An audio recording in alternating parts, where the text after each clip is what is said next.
आज हम operation research में नया टॉपिक स्टार्ट करना जा रहे हैं जिसका नाम है असाइनमेंट प्रॉब्लम। नया टॉपिक जो होगा हमारा वो क्या है? Assignment problem. सबसे पहले हम इसके अंदर ये पढ़ेंगे कि असाइनमेंट प्रॉब्लम होती क्या है, असाइनमेंट प्रॉब्लम का क्या फ़ायदा है, क्यों हम इसे सोल्व करते हैं और हमें इसमें करना क्या है, मतलब हमारा इसके अंदर ऑब्जेक्टिव क्या रहेगा असाइनमेंट प्रॉब्लम में। तो सबसे पहले देखिए इसका इंट्रोडक्शन देख लेते हैं। देखिए, as the name assignment problem hinted that something is assigned to somebody for maximum efficiency और maximum output और profit। यानी जैसे नाम से ही पता चल रहा है आपको असाइनमेंट प्रॉब्लम। असाइनमेंट प्रॉब्लम आपको क्या हिंट दे रही है? ये हिंट दे रहा है कि हम किसी ना किसी प्रॉब्लम को क्या कर रहे हैं? असाइन कर रहे हैं। किसी ना किसी प्रॉब्लम को असाइन कर रहे हैं या किसी प्रॉब्लम को किसी को दे रहे हैं करने के लिए। ठीक, That something is assigned to somebody for maximum efficiency। और जब हम किसी प्रॉब्लम को असाइन कर रहे हैं तो हमें क्या चाहिए? हमें चाहिए कि मैक्सिमम इफिशियंसी, कि हम उस प्रॉब्लम को मैक्सिमम इफिशियंसी से सोल्व कर सकें, या हमारा जो आउटपुट हो वो मैक्सिमम आए, या जो हमारा प्रॉफिट हो वो मैक्सिमम हो। ठीक है, तो मतलब हमारा एम ये है कि हम प्रॉब्लम को इस तरह से असाइन करें कि हमें मैक्सिमम इफिशियंसी मिले, मैक्सिमम आउटपुट मिले और मैक्सिमम प्रॉफिट मिले। क्लियर है? तो इन्हीं सब का ध्यान रखते हुए हमें प्रॉब्लम को असाइन करना है। क्लियर? आगे देखते हैं। It is required to assign that assignment to any single entity which can handle it best. ठीक, it is required to assign that assignment to any single entity which can handle it best. यानी एक person को हम एक ही problem assign करेंगे, एक person को हम एक ही प्रॉब्लम असाइन करेंगे और वो उस पर्सन को असाइन करेंगे जो उसे अच्छे से हैंडल कर सकता हो, जिससे हमें मैक्सिमम आउटपुट मिल सकता हो, हम उसे ही असाइन करेंगे। क्लियर है? नेक्स्ट देखिए, our objective is to find the optimum solution, allocation दिया है ब्रैकेट में, of a number of task या jobs to an equal number of facility. यानी हमारा ऑब्जेक्टिव ये भी रहेगा कि हमारा जो सॉल्यूशन है, ओवरऑल जो सॉल्यूशन निकल के आए, या जो ओवरऑल प्रॉफिट निकल के आए, या ओवरऑल इफिशियंसी जो निकल के आए, वो हमारी ऑप्टिमम हो। ऑप्टिमम का मतलब होता है अगर मिनिमम की कंडीशन है तो कम से कम हो। जैसे अगर मैं कॉस्ट की बात करूं कि हम कोई काम कर रहे हैं, उसमें क्या लग रहा है? टाइम लग रहा है या कॉस्ट लग रही है, तो हम चाहेंगे कि उसमें कम से कम समय लगे और कम से कम कॉस्ट लगे, उसे कहते हैं ऑप्टिमम। और अगर कहीं प्रॉफिट की बात आती है या इफिशियंसी की बात आती है या आउटपुट की बात आती है, तब हम वहाँ बात करते हैं मैक्सिमम की, कि हमारा प्रॉफिट मैक्सिमम हो, आउटपुट मैक्सिमम हो और इफिशियंसी मैक्सिमम हो। तो ये भी ध्यान रखिएगा आप। अगर हमें ऑप्टिमम की बात कर रहे हैं तो वहाँ हमारे मतलब क्या है कि इनपुट हमें कम से कम देना है, और अगर कहीं हम आउटपुट की बात कर रहे हैं तो वहाँ हमारा प्रॉफिट और इफिशियंसी ज़्यादा से ज़्यादा होनी चाहिए। क्लियर है? तो उसने यही बात कही है कि ऑप्टिमम सॉल्यूशन निकालना है और एक पर्सन को एक ही टास्क हमें देनी है, यानी जितने प्रॉब्लम होगी उतने ही पर्सन हमें चाहिएंगे। जैसे हमारे पास प्रॉब्लम है 4, तो हमें कितने पर्सन चाहिए? हमें 4 ही पर्सन चाहिए। क्लियर है? यानी किसी भी जॉब्स को नंबर ऑफ पर्सन जो होंगे, नंबर ऑफ पर्सन और नंबर ऑफ जॉब दोनों इक्वल होनी चाहिए, तभी जाके हम उसे क्या करेंगे? एलोकेट करेंगे। क्लियर है? नेक्स्ट देखते हैं। देखिए, allocation is based 1-to-1 basis, that is only single assignment to any person and a person take only 1 job in his hand. वही बात है जो मैंने भी आपको बताई है कि एलोकेशन करते समय हम ये ध्यान रखेंगे कि एक पर्सन को केवल एक ही जॉब मिले। ऐसा ना हो कि हमने एक पर्सन को 2 जॉब दे दी, एक को 3 दे दी, एक को 4 दे दी और एक को 1 दे दी। ऐसा कोई फंडा नहीं है। फंडा सिर्फ यही है कि 1 पर्सन 1 प्रॉब्लम। क्लियर है? और हमारा एम क्या है? हमारा एम है ऑप्टिमम सॉल्यूशन निकालना। क्लियर है? तो इसी को ध्यान रखते हुए हम असाइनमेंट प्रॉब्लम को सोल्व करेंगे। देखते हैं, कुछ एग्जांपल देख लेते हैं। इसके एग्जांपल से आपको थोड़ा बहुत समझ में आ जाएगा कि किस किस तरह की प्रॉब्लम हम असाइनमेंट प्रॉब्लम से सोल्व करेंगे। जैसे फर्स्ट आता है assigning salesman to different region. जैसे आपने सेल्समैन देखे होंगे, जो रीजन में अलग अलग रीजन मिलते हैं सेल्समैन को, हम इस तरह से असाइन करते हैं कि जिससे आपका सेल्समैन ज़्यादा से ज़्यादा सेल कर सके और डिस्टेंस कम से कम ट्रेवल करे। क्लियर है? यानी जो डिस्टेंस ट्रेवल है वो क्या है? वो इनपुट है। ठीक है नहीं, कि हमारा जो सेल्समैन है वो कम से कम डिस्टेंस ट्रेवल करे और मैक्सिमम आउटपुट निकाले। सेल्स ज़्यादा करे, सेल्स ज़्यादा होगी तभी प्रॉफिट हमें ज़्यादा रहेगा। या व्हीकल टू डिफरेंट रूट्स, ठीक है, हमें अलग अलग रूट्स पर अगर कोई व्हीकल भेजना है तो हम ये भी ध्यान रखेंगे कि वो कम से कम डिस्टेंस ट्रेवल करे। इस तरह का रूट बनाएंगे जिससे कि कम से कम डिस्टेंस ट्रेवल हो, ठीक है। जॉब टू मशीन, मान लें कई तरह की हमारे पास जॉब है जो करनी है और कई तरह की मशीनें हैं, तो किस जॉब को किस मशीन से करना है जिससे कि समय भी कम लगे और टाइम भी कम, आपका जो कॉस्ट भी कम लगे, ठीक। नेक्स्ट है रिसर्च प्रॉब्लम टू टीम। अगर हमने कोई टीम बनाई है, हमारे पास कोई प्रॉब्लम है, तो हम क्या करेंगे, टीम के हर मेंबर को अलग अलग प्रॉब्लम देंगे, ठीक है नहीं, जिससे कि आप कम से कम समय में उस प्रॉब्लम को सोल्व कर सकें, ठीक। और सब्जेक्ट टू टीचर, ये आप अच्छे समझ सकते हैं। जैसे कि कॉलेज में टीचर्स होते हैं तो टीचर्स को क्या करते हैं, सब्जेक्ट असाइन किए जाते हैं। तो सब्जेक्ट असाइन करते समय हम ये ध्यान रखते हैं कि किस सब्जेक्ट को कौन सा टीचर अच्छा पढ़ा सकता है, ठीक है, और कम से कम समय में पढ़ा सकता है, वही सब्जेक्ट हम उसी टीचर को देते हैं। तो ये आपकी असाइनमेंट प्रॉब्लम है। अब आगे चलते हैं, देखिए आगे आता है आपका classification of the system of assignment problem, ठीक। असाइनमेंट प्रॉब्लम का क्लासिफिकेशन कि कितनी तरह की प्रॉब्लम असाइनमेंट प्रॉब्लम में होती है। सबसे पहला आता है, देखिए अकॉर्डिंग टू मैट्रिक्स टाइप।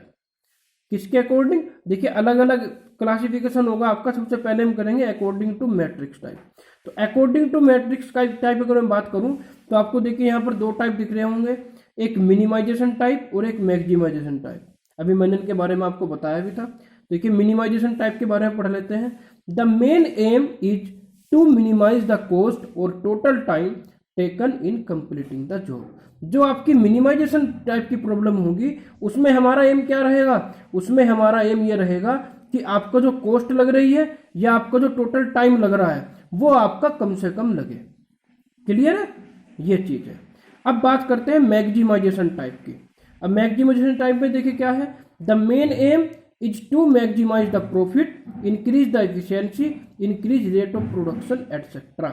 यानी मैक्सिमाइजेशन टाइप में हम क्या देखेंगे, हमारा जो एम रहेगा वो रहेगा प्रॉफिट को मैक्सिमाइज करना, इफिशियंसी को बढ़ाना या इंक्रीज रेट ऑफ प्रोडक्शन, ये जो आपका रेट ऑफ प्रोडक्शन है उसे बढ़ाना। तो ये हो गई आपकी मैक्सिमाइजेशन टाइप्स प्रॉब्लम। अब अकॉर्डिंग टू मैट्रिक्स टाइप मैंने दोनों टाइप्स आपको समझा दिए। अब बात करते हैं, देखिए next according to the number of demand and supply, ठीक है। ये डिमांड सप्लाई क्या है ये भी आप समझ जाएंगे भी। देखिए इसमें भी दो तरह की प्रॉब्लम होती है, एक होती है बैलेंस प्रॉब्लम और एक होती है अनबैलेंस प्रॉब्लम।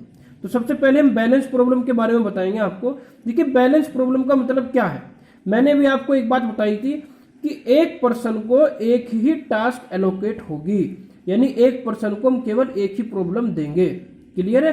तो अगर हमारे पास नंबर ऑफ प्रॉब्लम और नंबर ऑफ पर्सन, जैसे नंबर ऑफ टास्क और नंबर ऑफ पर्सन, यानी हमारे पास 4 ही प्रॉब्लम है और 4 ही पर्सन है, तो उसका मतलब क्या है कि हम एक एक प्रॉब्लम चारों पर्सन को दे सकते हैं। तो उसे कहते हैं बैलेंस प्रॉब्लम, जिसमें number of task number of person के इक्वल हो, यानी नंबर ऑफ डिमांड किसके इक्वल हो, नंबर ऑफ सप्लाई के, ठीक। यानी आपकी 4 की डिमांड है और 4 ही आपके पास है। क्लियर है, तो वो आ जाएगी आपकी बैलेंस प्रॉब्लम में, ठीक। अब आती है अनबैलेंस की बात। देखिए अनबैलेंस किसे कहते हैं, देखिए अनबैलेंस में क्या होगा, आपका number of task number of person के इक्वल नहीं होगी। मान लिया आपके पास टास्क कितनी है, टास्क है आपके पास 4 और पर्सन कितने हैं, पर्सन है आपके पास 3, तो दोनों इक्वल नहीं है। तो उस केस में हम क्या कहेंगे कि ये हमारी अनबैलेंस प्रॉब्लम है। क्लियर है, इसमें कोई ना कोई टास्क या कोई ना कोई पर्सन ऐसा रह जाएगा जिससे कुछ भी एलोकेट नहीं होगा। क्लियर है, जब हम न्यूमेरिकल को करेंगे तब आप अच्छी तरह से इन चीज़ों को समझ भी जाएंगे। अब बात आती है, देखिए थर्ड जो टाइप है इसका वो है मल्टीपल ऑप्टिमल सॉल्यूशन। क्या है, मल्टीपल ऑप्टिमल सॉल्यूशन। देखिए नाम से ही पता चल रहा है मल्टीपल, मल्टीपल का मतलब क्या है, ऐसी प्रॉब्लम जिसके मल्टीपल सॉल्यूशन हो, यानी जिसके एक से ज्यादा सॉल्यूशन हो, उसे हम क्या कहेंगे, मल्टीपल ऑप्टिमल सॉल्यूशन, ठीक।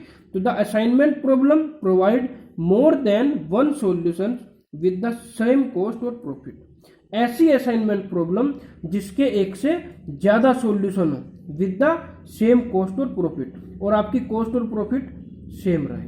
क्लियर है, यानी अलग अलग सॉल्यूशन से भी आपकी जो कॉस्ट और प्रॉफिट आएगा वो सेम आएगा। क्लियर है? तो उसे कहेंगे मल्टीपल ऑप्टिमल सॉल्यूशन। तो यही ध्यान रखना है, जिसके एक से ज़्यादा सॉल्यूशन होंगे उसे कहेंगे मल्टीपल ऑप्टिमल सॉल्यूशन। अब नेक्स्ट आता है आपका last, restricted assignment problem.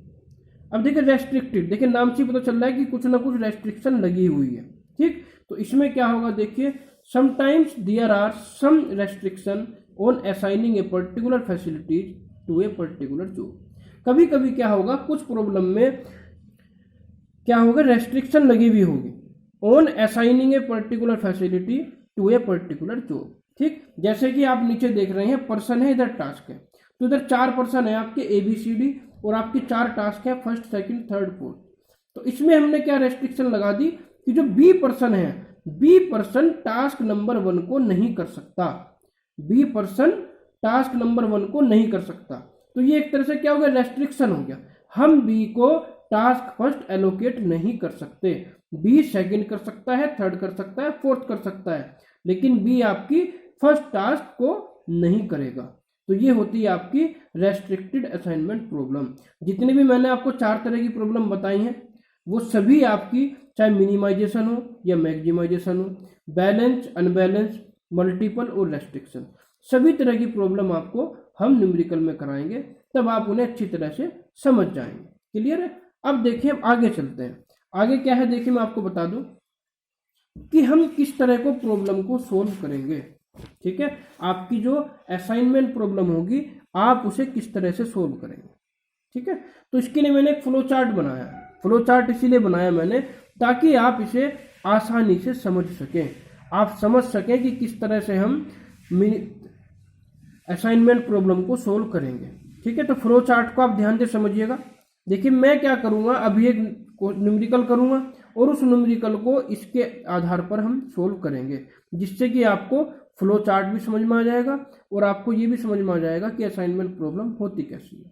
Clear है? देखिए आप यहाँ पर देख रहे होंगे, सबसे पहले क्या बना हुआ है, सबसे पहला बना हुआ है स्टार्ट, ठीक। यानी सबसे पहले हम प्रॉब्लम को स्टार्ट करेंगे, फिर क्या करेंगे, प्रिपेयर असाइनमेंट टेबल। उसके बाद हम क्या करेंगे, असाइनमेंट टेबल को प्रिपेयर करेंगे, ठीक। उसके बाद क्या होगा, is it a balance problem, क्या चेक करेंगे कि क्या यह एक बैलेंस प्रॉब्लम है। अब इसके अंदर देखिए 2 ऑप्शन है, एक यस और एक नो।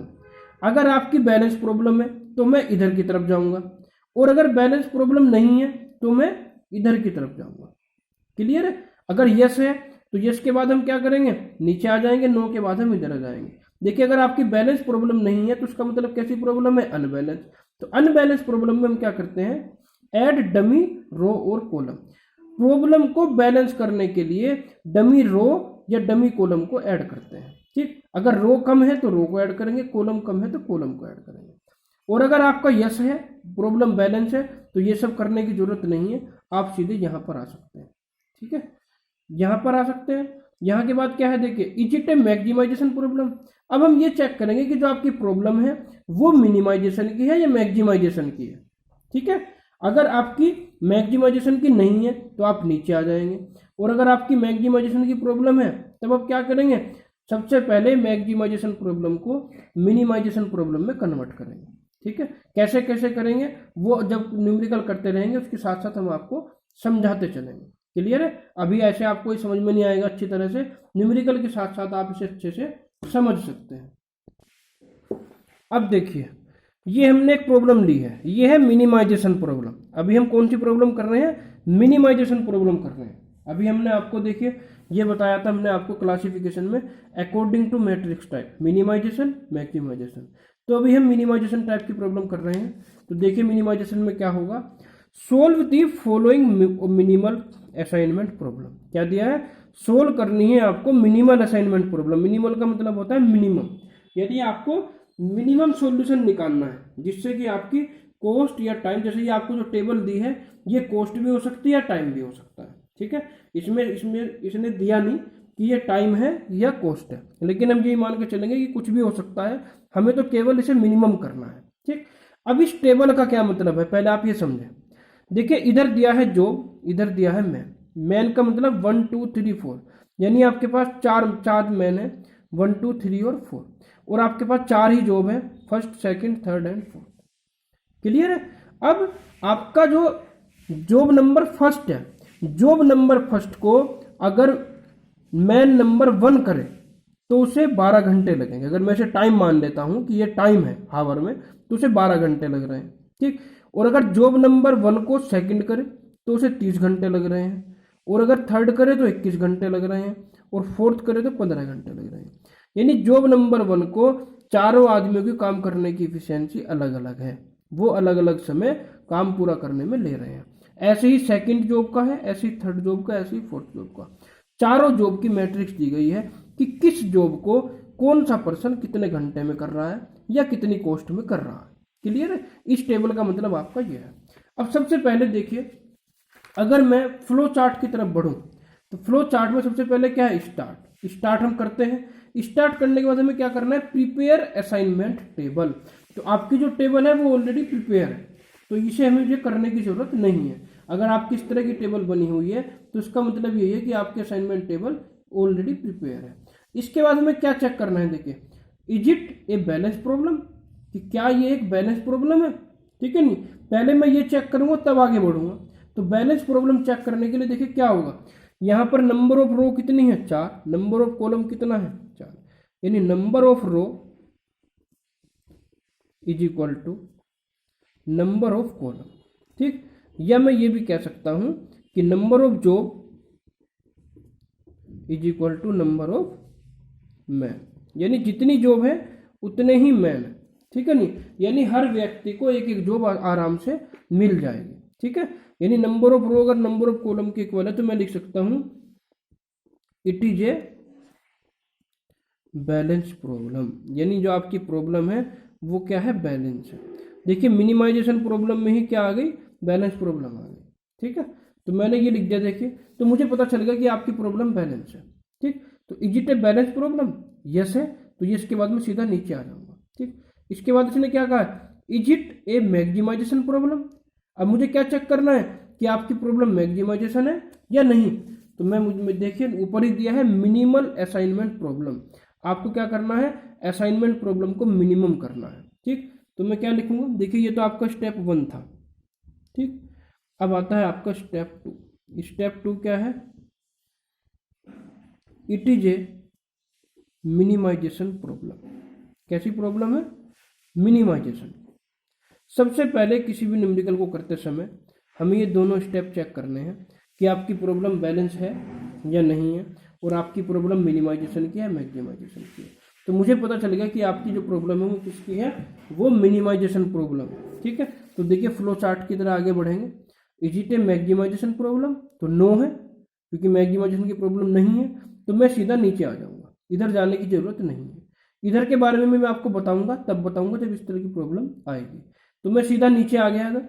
नीचे आने के बाद इसमें देखिए क्या है, क्या करना है, subtract the minimum element in each row from all the element of that row. ठीक, पहले ये करते हैं, उसके बाद ये देखते हैं इसने क्या कहा है। देखिए कि जो आपकी ये टेबल दी है, अभी हमने क्या किया है, देखिए अभी हमने केवल स्टेप 1 किया है और स्टेप 2 किया है, ठीक है। यानी अब हम बढ़ते हैं स्टेप 3 की ओर। तो स्टेप 3 क्या है आपका, स्टेप 3 है आपका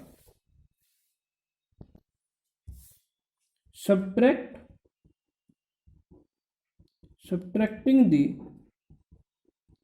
smallest element of each row from every element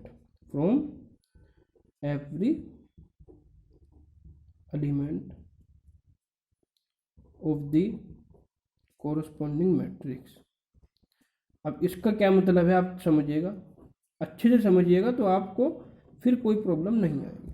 यानी स्टेप 3 में जो हम कर रहे हैं, हम क्या कर रहे हैं स्टेप 3 में कि आपके पास कितनी रो है, आपके पास यहाँ पर देखिएगा 4 रो है, 1 2 3 4, ठीक। तो सबसे पहले मैं इस मैट्रिक्स को यहाँ दोबारा बनाऊंगा, इस मैट्रिक्स को यहाँ पर दोबारा बनाएंगे। यहाँ आएगा मैन क्या है आपके 1 2 3 एंड 4, और यहाँ आएगी आपकी जॉब कितनी है आपकी, फर्स्ट सेकंड थर्ड और फोर्थ, ठीक है। अब हमें इसके अंदर अभी कुछ नहीं भरना, हमें क्या करना है, जैसे पहली रो है तो पहली रो में मैं ये चेक करूंगा कि इसमें मिनिमम नंबर क्या है। ठीक, पहली रो में मिनिमम क्या है 12, ठीक है नहीं। तो जो मिनिमम नंबर है उसे मैं पूरी रो में से माइनस कर दूंगा। जैसे पहली रो में मिनिमम है आपका 12, तो 12 में से 12 को माइनस करेंगे तो कितना आ जाएगा 0।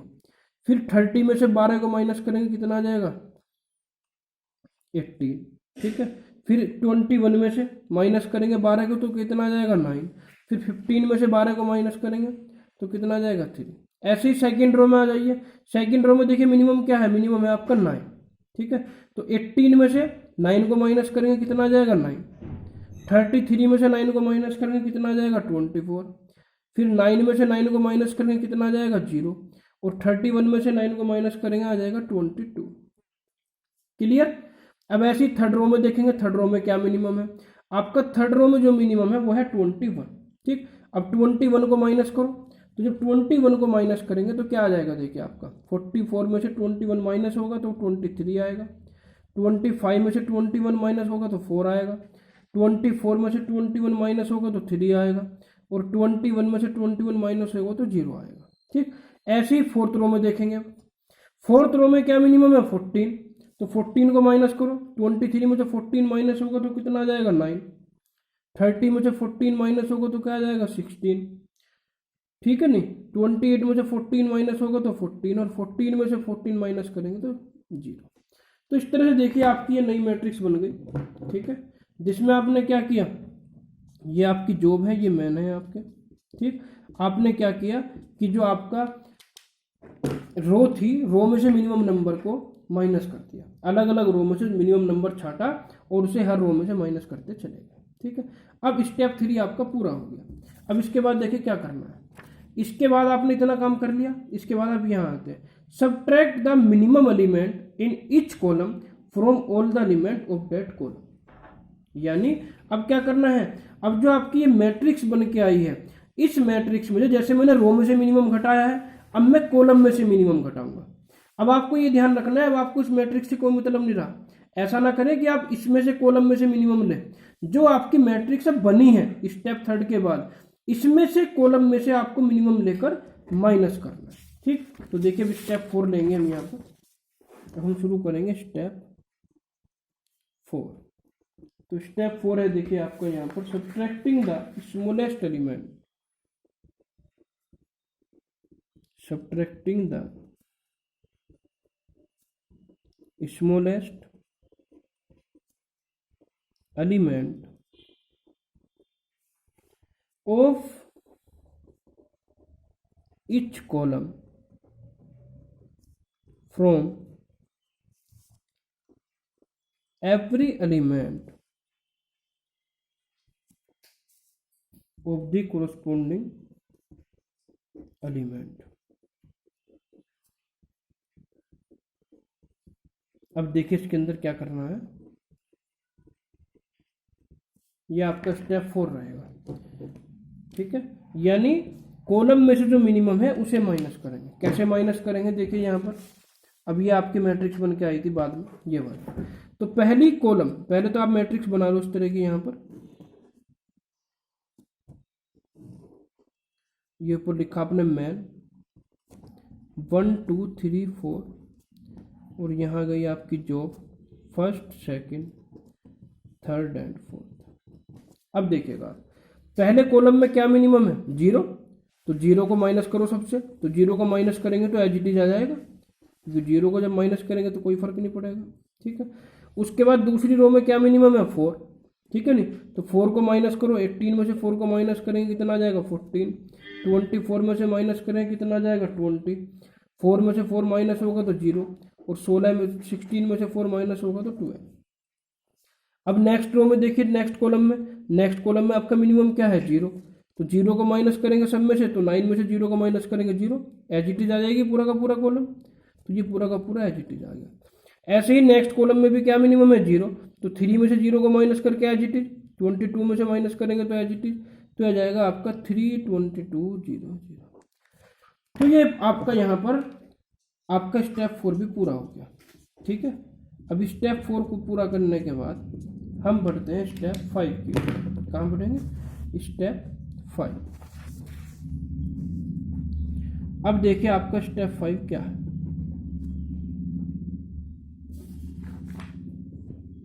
पूजा कर लो। देखिए स्टेप 5 में क्या है। अब यहाँ आ गए, इतना मैंने काम कर दिया। अब इसके बाद सीधा मुझे नीचे इधर आना है। इसमें दिया है इफ देयर इज एनी